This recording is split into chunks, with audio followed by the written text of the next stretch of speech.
Perkenalkan, nama saya Ricardo Tabarat dari kelas 11 I1, dan kali ini saya akan mencoba untuk menjelaskan tugas PKN yang diberikan oleh Bapak Guru. Baik, yang pertama saya akan mencoba untuk menjelaskan tingkat lembaga peradilan umum di Indonesia. Yang pertama yaitu ada Pengadilan Negeri. Pengadilan Negeri merupakan lembaga peradilan tingkat pertama yang sering juga disebut sebagai PN. PN merupakan sebuah lembaga peradilan umum yang berkedudukan di ibu kota kabupaten ataupun kota.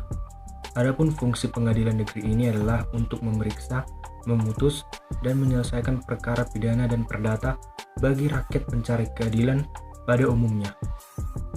Di dalam Undang-Undang Nomor 2 Tahun 1986 dikatakan mengenai peradilan umum, di mana pengadilan pada tingkat pertama serta pengadilan negeri dibuat oleh Menteri Kehakiman melalui persetujuan dari Mahkamah Agung yang memiliki kewenangan hukum pengadilan yang mencakup satu kabupaten atau kota. Susunan pengadilan negeri ini terdiri dari pimpinan yang terdiri atas ketua PN dan wakil ketua PN.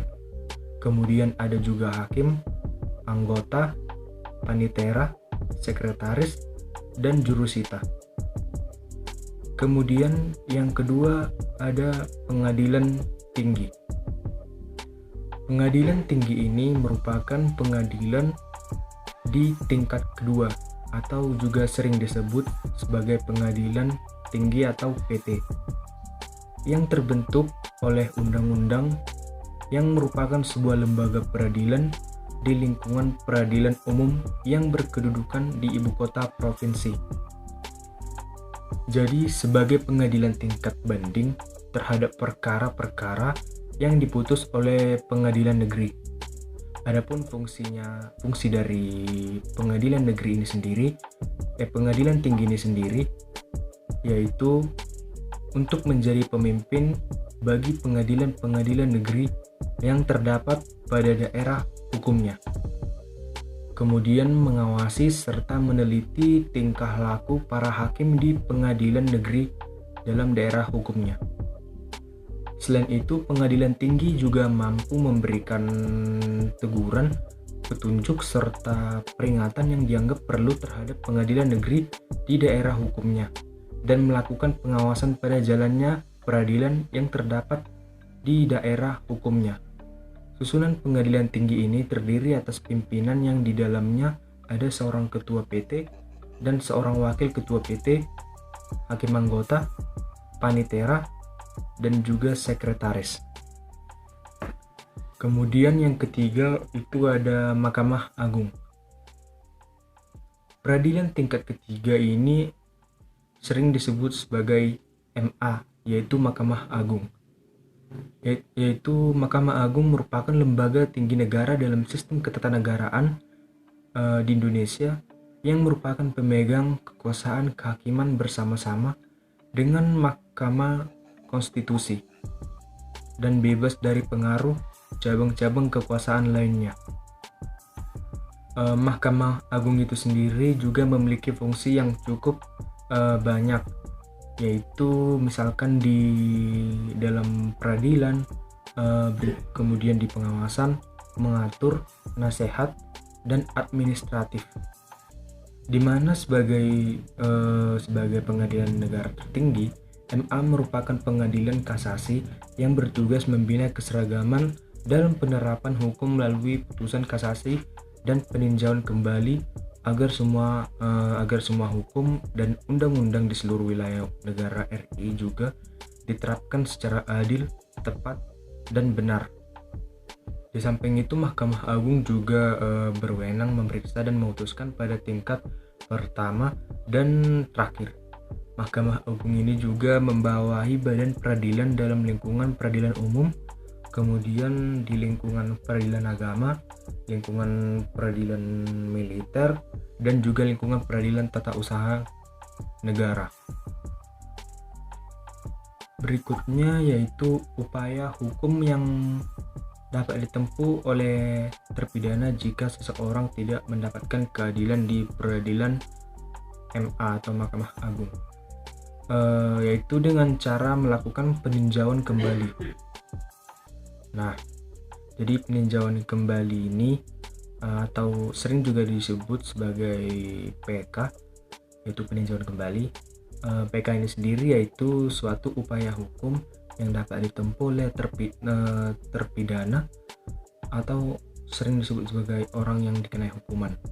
Dalam satu kasus hukum terdapat suatu putusan pengadilan yang telah berketentuan hukum tetap dalam sistem peradilan di Indonesia.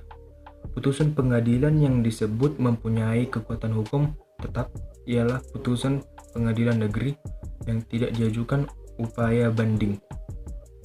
Nah, putusan pengadilan tinggi yang tidak diajukan kasasi, yaitu kasasi itu upaya hukum yang berada di tingkat Mahkamah Agung itu sendiri. Jadi keputusan kasasi ini merupakan tidak PK atau tidak dapat ditempuh terhadap putusan pengadilan yang telah berketentuan hukum tetap apabila putusan tersebut menyatakan bahwa terdakwa bebas berdasarkan Kitab Undang-Undang Hukum Pidana KUHP bab 28 Undang-Undang Nomor 28 tahun 1981. Peninjauan kembali merupakan salah satu upaya hukum yang luar biasa dalam sistem peradilan di Indonesia.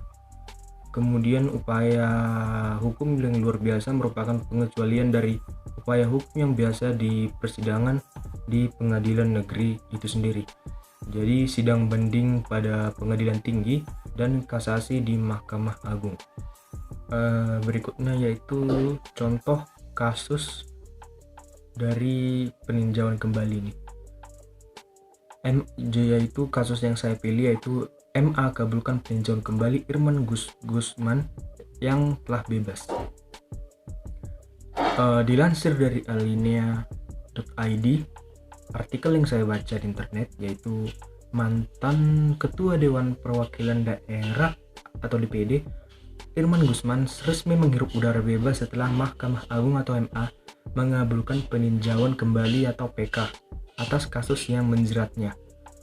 Seperti diketahui, Irman Gusman terjerat kasus suap pengurusan kuota gula impor Bulog di Sumatera Barat.